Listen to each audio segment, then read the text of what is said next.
for week 3, this is where I see things getting much more interesting.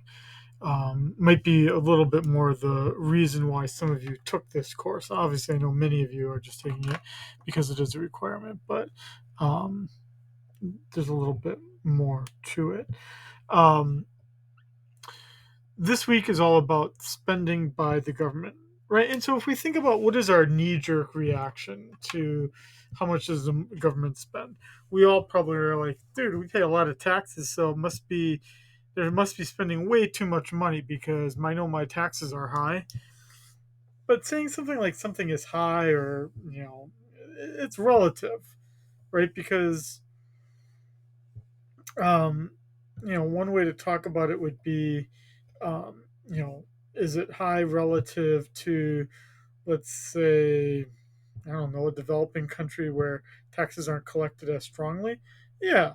But is it as high as some of the more heavily taxed countries in the world, such as some of those in Western Europe where they have kind of more of a government sponsored safety net behind it? No, not as much. So what these 3 chapters try to do is it tries to understand first where how does the federal government, so that would be the national government, what is it spending its money on? That's chapter 11. Then we get to chapter 12 and we look at the imbalance between what is being spent and what's being captured with taxes. And as it doesn't take many of us here to, it's not going to be a big surprise to any of you, um, the government is spending more than it's collecting in taxes. And that means that it's running a deficit, and those deficits add up to debt.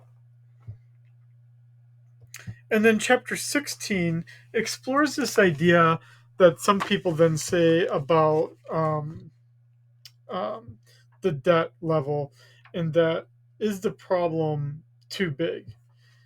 Is this idea of the deficit and the debt and the cause of it, with the cause of it being what I would like to call the really the big two, well, the big three actually, Social Security, Medicare, Medicaid. That's where the bulk of the federal spending is going to. Not national defense, not Department of Education, nothing like that.